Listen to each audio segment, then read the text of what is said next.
अल्हम्दुलिल्लाह नहमदुहु व नस्तईनुहु व नस्तगफिरुहु व नऊज़ु बिल्लाहि मिन शुरूरि अनफुसिना व मिन सय्यिआति आमालिना मन यहदिहिल्लाहु फला मुज़िल्ल लहु व मन युज़लिल्हु फला हादिय लहु व अशहदु अल्ला इलाहा इल्लल्लाहु वहदहु ला शरीका लहु व अशहदु अन्न मुहम्मदन अब्दुहु व रसूलुहु। अम्मा बाद फ़इन्न खैरल अहसनल हदीस किताबुल्लाह व खैरल हदी हदी मुहम्मदिन सल्लल्लाहु अलैहि वसल्लम व शर्रल उमूरि मुहदसातुहा कुल्लु मुहदसातिन बिदअह कुल्लु बिदअतिन ज़लालह कुल्लु ज़लालतिन फिन्नार। अल्लाहुम्मा सल्लि अला मुहम्मदिन व अला आलि मुहम्मद कमा सल्लैता अला इब्राहीम व अला आलि इब्राहीम इन्नका हमीदुम मजीद। अल्लाहुम्मा बारिक अला मुहम्मदिन व अला आलि मुहम्मद कमा बारकता अला इब्राहीम व अला आलि इब्राहीम इन्नका हमीदुम मजीद। रब्बि शरह ली सदरी व यस्सिर ली अमरी वहलुल उक़दतम मिन लिसानी यफ़क़हू क़ौली। रब्बि ज़िदनी इल्मा रब्बि अऊज़ु बिका मिन हमज़ातिश शयातीन व अऊज़ु बिका रब्बि अन यहज़ुरून। औज़ु बिल्लाहिस समील अलीम मिनश शैतानिर रजीम मिन हमज़िही व नफ़्ख़िही व नफ़्सिही। इन्नद-दीन इंदल्लाहिल इस्लाम। इंतहाई वाजिबुल एहतराम भाइयों दोस्तों,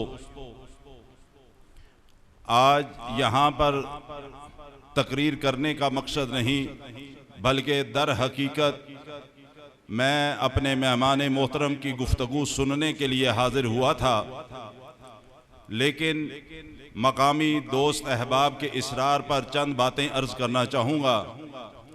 इंतहाई मुख्तसर बात जो मेरे लिए आपके लिए समझना ज़रूरी है। एक बात अच्छी तरह हमें अपने दिलो दिमाग के अंदर नशीं कर लेनी चाहिए कि दीन इस्लाम किस बात का नाम है। आसान अल्फाज में अगर मैं उसकी वजाहत बयान करूं तो दीन इस्लाम जो अल्लाह का इंतहाई पसंदीदा दीन है, दीन इस्लाम इस बात को कहा जाता है कि जो अल्लाह सुब्हानहू व तआला आसमान से नाजिल फरमाते हैं, मोहम्मद अरबी सल्लल्लाहु अलैहि वसल्लम के सीने मुबारक पर नाजिल हुआ और अल्लाह के नबी सल्लल्लाहु अलैहि वसल्लम ने वो पैगाम जो आसमानों से नाजिल हुआ मिन्नो अन अपनी उम्मत तक पहुंचाया। इस बात को दीन इस्लाम कहा जाता है। कोई भी अमल चाहे देखने के अंदर कितना ही खूबसूरत और अच्छा क्यों ना नजर आता हो, लेकिन उस अमल की दलील अगर अल्लाह के अर्श से या मोहम्मद अरबी की जुबान मुबारक से नहीं मिलती और वो अमल करने वाला अगर अल्लाह के रसूल का सहाबी क्यों ना हो, उस अमल की अल्लाह के यहाँ कोई हैसियत नहीं। ये बात अच्छी तरह हमें एक मुसलमान होने की हैसियत से अपने दिलो दिमाग के अंदर बिठानी होगी। इस कायनात में अल्लाह की मखलूक इंसानों में से सबसे अफजल हस्तियां अगर अल्लाह ने बनाई हैं तो अंबिया और रसूलों की बनाई, और उनमें से भी सबसे अफजल और सबसे आला अगर अल्लाह ने बनाया है तो इमामुल अंबिया मोहम्मद रसूलुल्लाह को बनाया है सल्लल्लाहु अलैहि वसल्लम। जिस तरह अल्लाह की मखलूक में से सबसे अफजल और सबसे आला हस्तियां अल्लाह के अंबिया और रसूल हैं, इसी तरह अंबिया और रसूलों के बाद अल्लाह की मखलूक में से सबसे अफजल अगर लोग हैं तो वो इमामुल अंबिया मोहम्मद रसूलुल्लाह के सहाबा किराम हैं रिजवानुल्लाह अजमाइन। लेकिन अगर नबी का सहाबी क्यों ना हो, अल्लाह के रसूल सल्लल्लाहु अलैहि वसल्लम की इमामत के अंदर मस्जिद नबवी के अंदर खड़े होकर वो इबादत क्यों ना कर रहा हो, लेकिन उसकी इबादत और इबादत का तरीका अल्लाह के रसूल सल्लल्लाहु अलैहि वसल्लम का सिखाया हुआ तरीका नहीं है, तो वो करने वाला चाहे मस्जिद नबवी के अंदर इबादत क्यों नहीं कर रहा, चाहे वो अल्लाह के रसूल सल्लल्लाहु अलैहि वसल्लम का सहाबी क्यों ना हो, मेरे भाइयों और दोस्तों, उसके उस अमल की अल्लाह के यहाँ कोई हैसियत नहीं, क्योंकि उसके अमल के ऊपर, उसके अमल की तस्दीक के ऊपर मोहम्मद रसूलुल्लाह की नबुव्वत की मोहर नहीं लगी हुई, तस्दीक नहीं है, लिहाजा उस अमल की कोई हैसियत नहीं। सिर्फ 3 बातें अर्ज करके अपना पैगाम खत्म करना चाहता हूं, सिर्फ 3 बातें। एक बात दिलो दिमाग के अंदर अच्छी तरह बिठा लीजिए। पहली बात, आमाले साले वो होते हैं जिन आमाल को अल्लाह ने आसमान से नाजिल किया हो, जिन आमाल को मोहम्मद रसूलुल्लाह सल्लल्लाहु अलैहि वसल्लम की सुन्नत से साबित हो, और आमाल की कबूलियत के लिए 3 बातों का होना लाजिम है। अगर इन 3 बातों में से कोई बात भी हम छोड़ देते हैं, हमारा अमल बज़ाहिर कैसा ही क्यों ना हो, अल्लाह के यहाँ वो मकबूल नहीं होता। सबसे पहली बात यह है, अमल करने वाला जो नेक आमाल कर रहा है, जो नमाजों की पाबंदी कर रहा है, फर्ज नमाजों की पाबंदी कर रहा है, रमजान के रोजों की पाबंदी करता है, काबे का हज करता है, तवाफ करता है, अल्लाह की राह में ज़कात व सदक़ात देता है, नेक आमाल करता है, लेकिन उसका अकीदा अल्लाह वहदहू ला शरीक के ऊपर खालिस होना चाहिए। वो अल्लाह के साथ अल्लाह की मखलूक में से किसी को उसका शरीक ना ठहराए। अगर नमाजों चाहे रोज की 5 नहीं, रोज की 7 वक्त की नमाजें भी पढ़ता है, रात के उठकर तहज्जुद की नमाज पढ़ता है, सुबह चाश्त या इशराक के नवाफिल भी पढ़ता है, काबे के अंदर जाकर काबे का तवाफ भी करता है, अल्लाह की राह में ज़कात व सदक़ात भी देता है, लेकिन अगर वो अल्लाह के साथ शरीक ठहराता है, अल्लाह को उसकी नमाजों की, रोजों की कतआन कोई जरूरत नहीं, उसके आमाल अल्लाह के यहां मकबूल नहीं। दूसरी बात, जो आमाल कर रहे हो वो आमाल करते वक्त तुम्हारी नीयत, दिलो दिमाग के अंदर तुम्हारी नीयत सिर्फ और सिर्फ अल्लाह की रजा का हसूल हो, बस। मैं अपनी बात को तवील नहीं करना चाहता, सिर्फ मुख्तसर मैं बात को करने की कोशिश करूंगा। मैं नमाज पढ़ता हूं, आपके सामने एक मिसाल दे रहा हूं। मैं यहां पे नमाज पढ़ी, मैंने बड़े आराम के साथ क़याम किया, मैंने लंबा रकू किया, मैंने लंबा सजदा किया, तशहद के अंदर बैठ के लंबी लंबी दुआएं पढ़ी।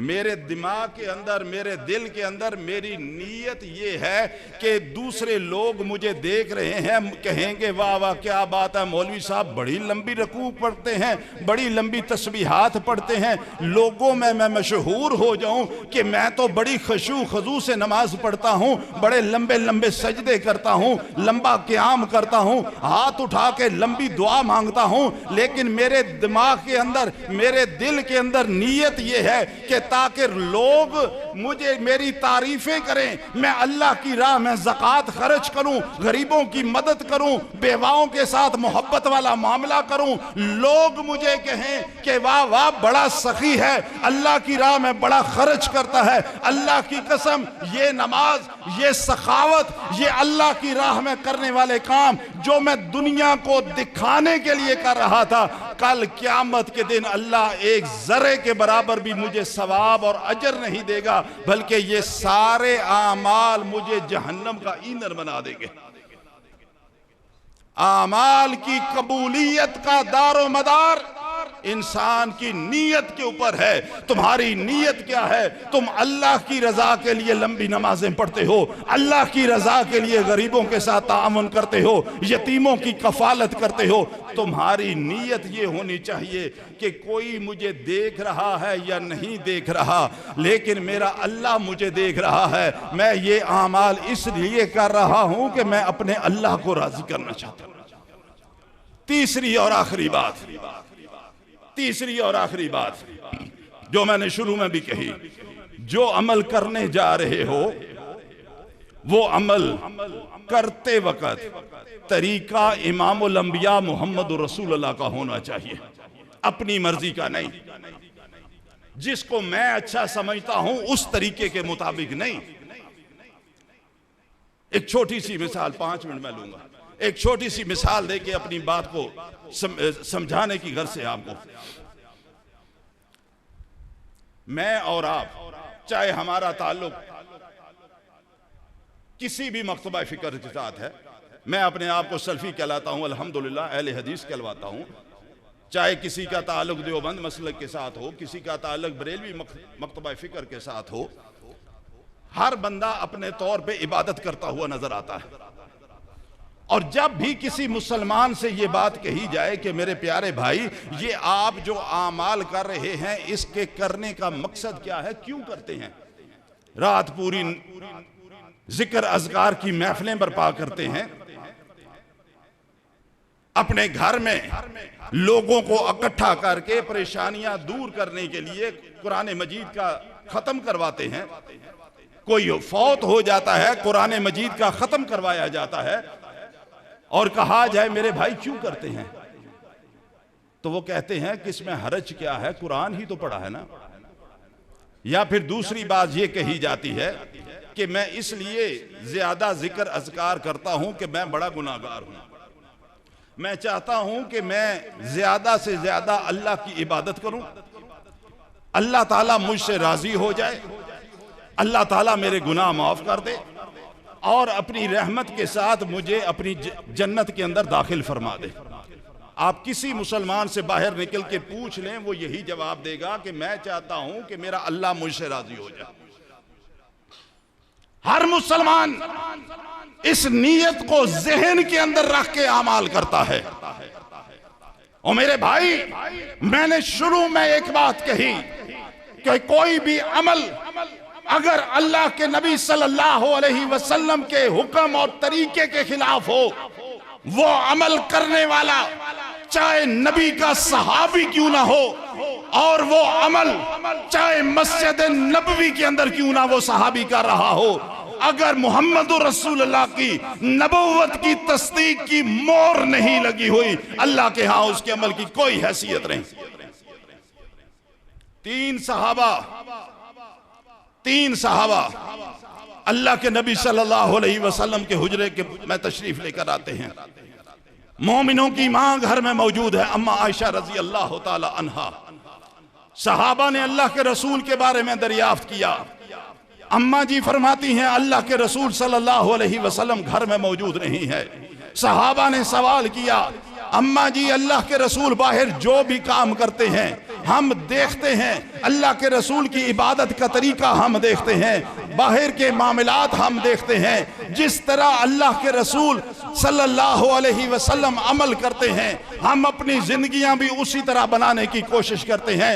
अम्मा जी अल्लाह के रसूल सल्लल्लाहु अलैहि वसल्लम घर में इबादत कैसे करते हैं हम नहीं जानते, हमें बतला दीजिए कि अल्लाह के रसूल सल्लल्लाहु अलैहि वसल्लम घर में इबादत कैसे करते हैं, नमाज पढ़ते हैं तो कैसे पढ़ते हैं, कुरान की तलावत करते हैं तो कैसे करते हैं, वक़्त गुजारते हैं तो कैसे करते हैं। जब ये गुफ्तगू मोमिनों की माँ के दरमियान और सहाबा के दरमियान हो रही थी, अल्लाह के रसूल सल्लल्लाहु अलैहि वसल्लम भी तशरीफ ले आए, पर्दे में खड़े होके अपनी ज़ौजा मोहतरमा की और सहाबा की गुफ्तगू सुन रहे हैं। अम्मा जी फरमाती हैं ओ अल्लाह के नबी के सहाबा, अल्लाह के रसूल सल्लल्लाहु अलैहि वसल्लम रात को उठते हैं, नवाफिल पढ़ते हैं, कुरान कसरत से तलावत करते हैं, लंबी लंबी रखतें पढ़ते हैं। अल्लाह के रसूल सल्लल्लाहु अलैहि वसल्लम रमज़ान के रोज़ों के अलावा कसरत के साथ नफली रोज़े भी रखते हैं। अल्लाह के रसूल सल्लल्लाहु अलैहि वसल्लम कसरत के साथ इबादत करते हैं। और मेरे भाई तीनों सहाबा हैं, तीनों अल्लाह के रसूल के पीछे नमाजें पढ़ने वाले हैं। जब अम्मा जी की जुबान से ये बात सुनी, तीनों वहीं खड़े खड़े ऐदो पैमान करते हैं। एक सहाबी कहता है आज के बाद बाकी जितनी जिंदगी भी है रात को सोऊंगा नहीं, पूरी रात नवाफिल पढ़ूंगा और अल्लाह की इबादत करूंगा। कितना बड़ा काम है अजीम कि रात को सोऊंगा नहीं, पूरी रात इबादत करूंगा, नवाफिल पढ़ूंगा, अल्लाह के कुरान की तलावत करूंगा। दूसरे सहाबी ने कसम खाई कि आज के बाद बाकी सारी जिंदगी रमजान के फर्ज रोजों के अलावा बाकी सारी जिंदगी नफली रोजे रखूंगा, बगैर रोजे के कभी नहीं रहूंगा। तीसरे ने कहा कि मैंने अभी तक निकाह नहीं कर रखा, मैं निकाह करने की वजह से इंसान पर जो माशरती जिम्मेदारियां आयद हो जाती हैं मैं और वो इंसान मसरूफ हो जाता है, मैं जिंदगी में शादी नहीं करूंगा, निकाह नहीं करूंगा, ताकि अपना पूरा वक्त अल्लाह की इबादत के अंदर सर्फ करूं। जब तीनों सहाबा इस अहदो पैमान से फारिग हुए तो अल्लाह के रसूल सल्लल्लाहु अलैहि वसल्लम सामने तशरीफ लेकर आए। पूछा, ऐ मेरे सहाबा तुमने ये क्या किया? ऐ अल्लाह के रसूल सल्लल्लाहु अलैहि वसल्लम, आप तो बख्शी हुई जात हैं, आपका मुकाम तो जन्नत में सबसे आला और सबसे अफजल है, आप इसके बावजूद रात को इबादत भी करते हैं, सारी रात नवाफिल भी पढ़ते हैं, आप रात को कुरान की तलावत भी करते हैं, नफली रोजे भी रखते हैं। हम चाहते हैं कि अल्लाह ताला हमारे गुनाह माफ कर दे और जन्नत में आपका साथ भी अता फरमा दे। नुक्ता समझना मेरे भाइयों, जो नुक्ता समझा के बात को खत्म करने लगा हूं, नुक्ता समझना। हम चाहते हैं, इसलिए ये सारा ऐदो पैमान किया कि रात को नवाफिल भी पढ़ते रहेंगे, पूरी रात कुरान की तलावत भी करेंगे, जिंदगी में पूरा साल नफली रोजे भी रखा करेंगे, निकाह भी नहीं करेंगे, हर सारा वक्त इबादत के अंदर, ताकि हमारा अल्लाह हमसे राजी हो जाए, अपनी रहमत से हमें जन्नत में दाखिल कर दे। आज हम सब मुसलमान भी इसी तरह करते हैं, हम कहते हैं कि हमारा अल्लाह हमसे राजी हो जाए, हम जन्नत में दाखिल हो जाए। मेरे भाई, वो तीनों सहाबा थे, ठीक है, वो तीनों सहाबा थे, अल्लाह के रसूल की इमामत में आपके पीछे खड़े होकर नमाज पढ़ा करते थे। आप सल्लल्लाहु अलैहि वसल्लम ने जब अपने सहाबा की ये बात सुनी तो आपने फरमाया, ऐ मेरे सहाबा, ये जो तुमने अहदो पैमान किया है, कसमें खाई हैं, अपने इस अहदो पैमान को तोड़ो। मैं अल्लाह से सबसे ज्यादा डरने वाला, मैं रात को सोता भी हूं, रात को उठ के नवाफिल भी पढ़ता हूं, कुरान की तलावत भी करता हूं, रमजान के अलावा मैं साल में नफली रोजे भी रखता हूं और बगैर रोजे से भी रहता हूं। मैंने दुनिया की जिम्मेदारियां पूरी करने के लिए एक से जायद निकाह भी कर रखे हैं। तुम जो करने जा रहे हो ये तरीका मुझ मोहम्मद का सिखाया हुआ तरीका नहीं है,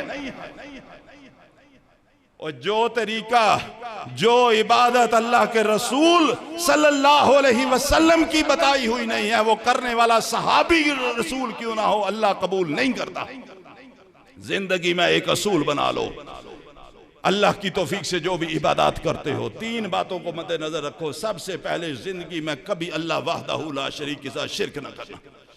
मार दिए जाओ, काट दिए जाओ, तुम्हारे जिस्मों का कीमा क्यों ना बना दिया जाए और कहा जाए अल्लाह के साथ शिरक करना, कभी मरना गवारा कर लेना, जिस्म का कटना गवारा कर देना, लेकिन कभी जिंदगी में अल्लाह के साथ शिरक ना करना। दूसरी बात, जो भी अमल करो, थोड़ा करो, ज्यादा करो, नफली इबादत की मैं बात कर रहा हूं, फर्ज तो अपनी जगह जो अल्लाह का हुक्म है वो पूरे का पूरा अदा करना है। उसके अलावा जो नफली इबादत करते हो, इबादत करते वक्त अपनी नीयत को खालिश करो कि मैं ये जो काम कर रहा हूँ, चाहे फर्जी है चाहे नफली है, इसका मकसद सिर्फ अल्लाह को राजी करना है, बस।